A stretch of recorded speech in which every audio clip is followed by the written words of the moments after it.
Hello, everyone. I'm Brainiac the Maniac, and today we're going to be talking about an electrifying fact today. I'm sorry, not a fact, but an electrifying new topic that I want to discuss with all of you,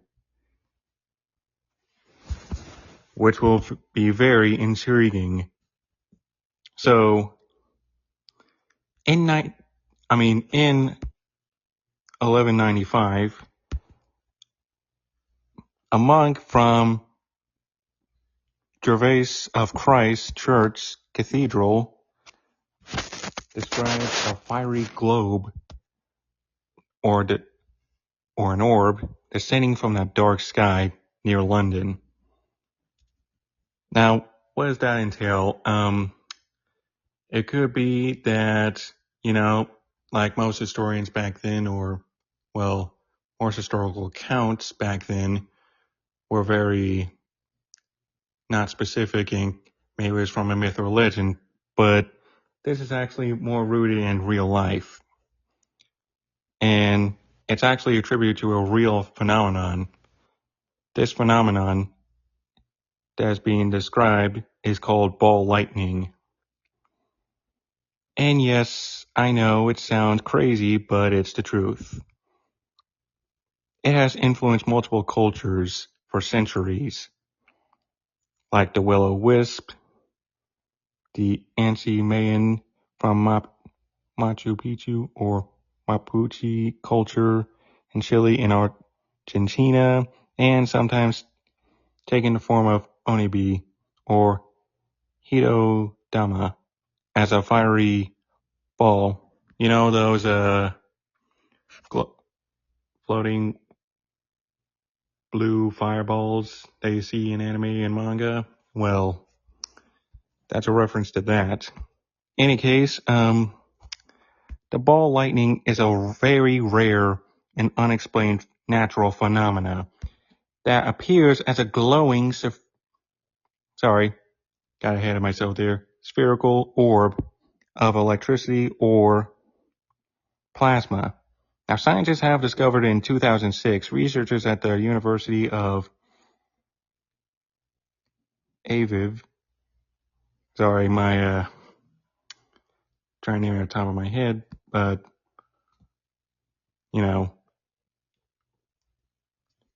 it was created in a laboratory version of a ball lightning using a microwave beam. Just using a microwave beam.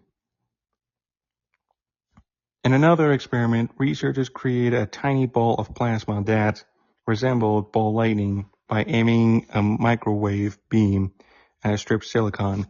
Well, I should let you know that this ball lightning can also make its appearance not just in thunderstorms, but also through swamps and earthquakes. And yes, I know, I kid you not, it is a very real thing.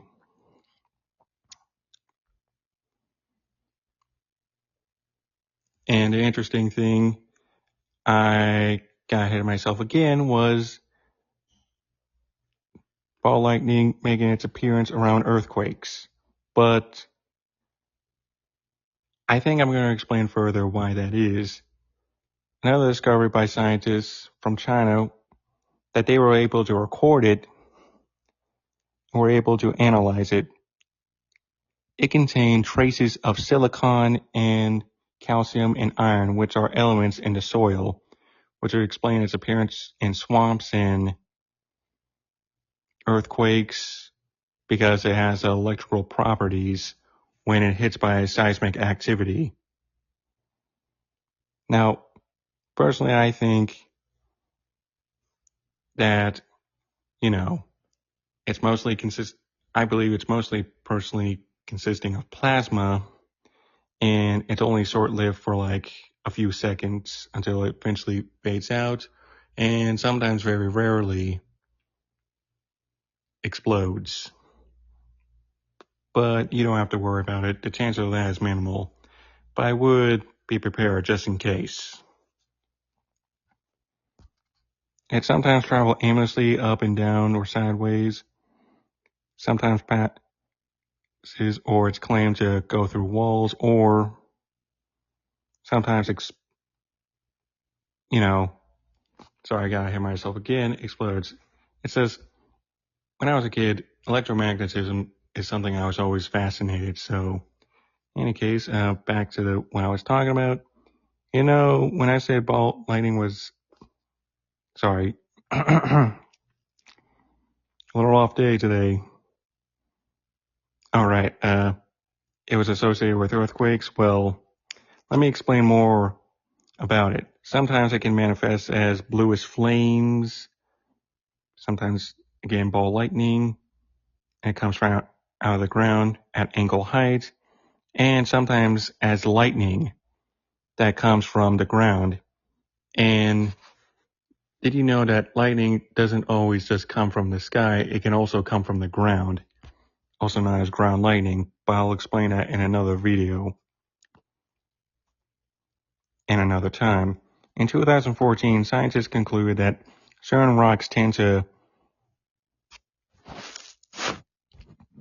release electrical discharges when an earthquake strikes. Sorry, I keep repeating myself. It's just, I find this topic very amazing and very exciting. So, in any case, yeah, not to be a nerd about it, but in any case, let me speak more about it. And let's see, it can also create a sparking, colorful displays of light. So, yeah, that's mostly what I want to discuss to you about. The ball lightnings are exciting and interesting to learn about, and the frequency for their appearance is usually 5%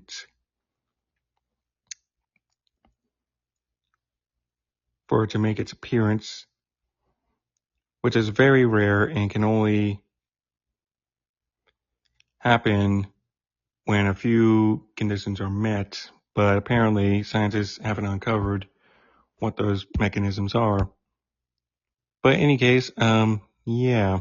Thank you for listening, and make sure to follow me, support my podcast, and have a great day. And I sometimes need more followers in order to boost my podcast channel for more quality videos and more topics that anyone wants to send to me. Thank you. Hope you have a rest of the day. Cheers.